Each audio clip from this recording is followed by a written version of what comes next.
Precisamos clamar por misericórdia, por causa de nós. Depois de pedir proteção contra pessoas ímpias e aquilo de mal que desejam contra nós, devemos lembrar que grande parte de nossas dificuldades e problemas não são provocados pelos outros. Antes, porém, são culpa de nossos próprios atos mesmo.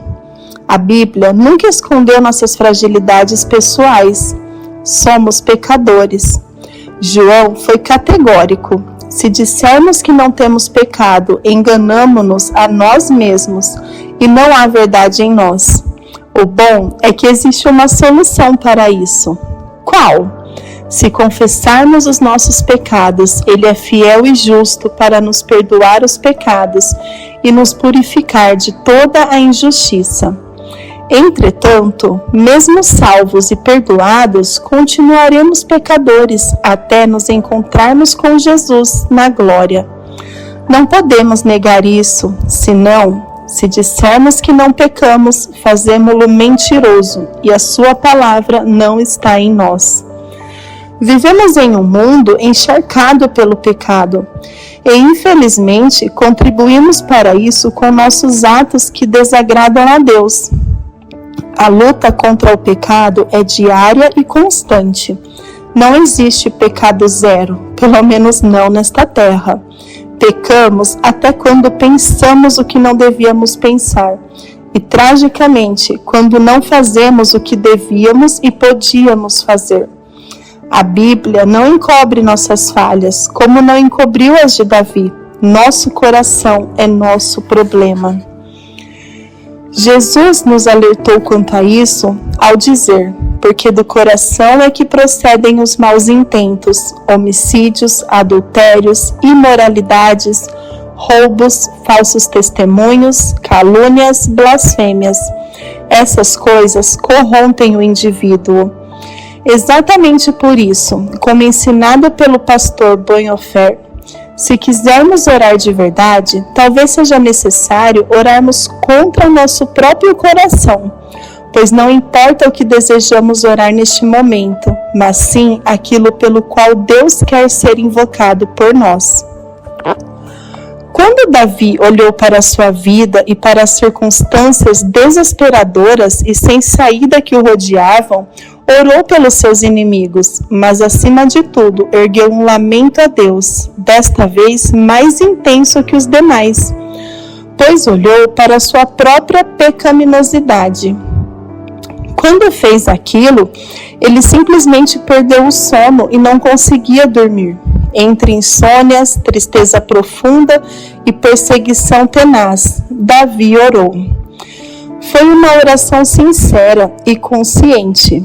John Bunyan disse que a oração carrega uma disposição sentimental consciente, e isto, em primeiro lugar, pelo senso do pecado. Quanto a Davi, não foi uma oração qualquer, foi a primeira das mais profundas e lindas da Bíblia, chamadas de Salmos de Penitência, em que ele simplesmente se entregou a Deus, humildemente, reconhecendo sua condição de pecador e clamando pelo perdão. Com certeza, todo ser humano se identifica com o Salmo 6. Você concorda com isso? Precisamos, assim como ele, lamentar nossa condição humana de sempre errarmos o alvo quando deveríamos buscar uma vida de santidade. Paulo fez isso quando disse aos romanos: miserável homem que eu sou, quem me livrará do corpo desta morte? A prova deste reconhecimento é o pedido sincero de perdão. E o fato de pedirmos perdão dos nossos pecados evidenciará que realmente estamos com Deus e por isto somos inocentes. Da mesma forma, Jesus disse às mulheres que acompanhavam chorando sua crucificação, mulheres que choravam e pranteavam em desespero. Porém, Jesus, dirigindo-se a elas, as preveniu: filhas de Jerusalém, não choreis por mim, antes pranteai por vós mesmas e por vossos filhos. Você tem chorado por seus pecados ou apenas sentido remorso pelas consequências dele? Tem se penitenciado corajosamente diante de Deus? Davi, sim. Ele abriu o coração entre lágrimas e orou, pois sabia o quanto Deus era misericordioso para perdoá-lo e o quanto o amava apesar dele. Sabia que no perdão há um doce senso da misericórdia recebida, misericórdia que alenta, consola, fortalece, vivifica e ilumina. Davi, em outro momento, derramou sua alma para bendizer, adorar e admirar o grande Deus por sua bondade para com seres tão pobres, vis e miseráveis. Bendize a minha alma ao Senhor, e tudo que há em mim, bendiga o seu santo nome. Bendize a minha alma ao Senhor, e não te esqueças de nenhum de seus benefícios. Ele é o que perdoa todas as tuas iniquidades, que sara todas as tuas enfermidades, que redime a tua vida da perdição, que te coroa de benignidade e de misericórdia, que farta a tua boca de bens, de sorte que a tua mocidade se renova como a da águia. Vale a pena lembrar que os salmos são remédios para a nossa alma. Quando e não se você se sentir arrependido, triste consigo mesmo por suas atitudes, com sentimento de culpa por seu erro, envergonhado diante das pessoas e de Deus, não pense duas vezes, corra para o Salmo 6 e ore a Deus pedindo perdão, confiante que Ele ouve sua oração. Perdão pelos pecados cometidos é um pedido que se faz todos os dias, pois todos os dias pecamos. A pior consequência do pecado é justamente entristecer o Espírito Santo de Deus, bem como pessoas que não merecem pagar por aquilo. O antídoto é orar como Davi orou, primeiro rasgando a alma diante de Deus. Davi, sem medo ou dúvidas, ora a Deus com um tom claro de impotência e também de desesperança. Versículo 1. Senhor, não me repreendas na tua ira, nem me castigues no teu furor. Tem compaixão de mim, Senhor, porque sou fraco. Sara-me, Senhor, porque os meus ossos estão perturbados. Também a minha alma está muito perturbada. Mas tu, Senhor, até quando? Volta-te, Senhor, livra minha alma, salva-me por tua misericórdia. Ele quer dizer que por suas próprias condições humanas, ele não tem força nenhuma. É impotente em conseguir não pecar. Ele teme as consequências divinas de seus atos e clama para ser alvo da ira de Deus. Ele seria fulminado. Ele não pede para passar ileso diante do que fez, mas que Deus seja bondoso e alivie sua mão sobre ele. Pede para Deus amenizar. Davi estava arrependido e clamou por compaixão. Afinal de contas, ele passava por uma aflição completa de dentro para fora. Por isso, usou a metáfora ao falar dos ossos e perturbação. O peso do pecado gera exatamente isso, doença emocional, às vezes física. Em profundo lamento, ele perguntou: até quando? Isso mostra que toda aflição tem prazo de validade. Dura até que as lições sejam completamente aprendidas. Sua oração prosseguiu afirmando em tom de desesperança. Versículo 5. Pois na morte não há lembrança de ti. No Seol, quem te louvará? Estou cansado do meu gemido. Toda noite faço nadar em lágrimas a minha cama, inundo com elas o meu leito. Os meus olhos estão consumidos pela mágoa e enfraquecem por causa de todos os meus inimigos. Davi orou lembrando até da morte e sepulcro, por isso usou a expressão Seol, ou lugar dos mortos. Ele pediu alívio para continuar vivo depois da correção divina. O sono ele já havia perdido, e só entende isso quem já ficou sem dormir ou acordou de madrugada lembrando de algo ruim que tenha feito e assim machucado alguém querido e amado.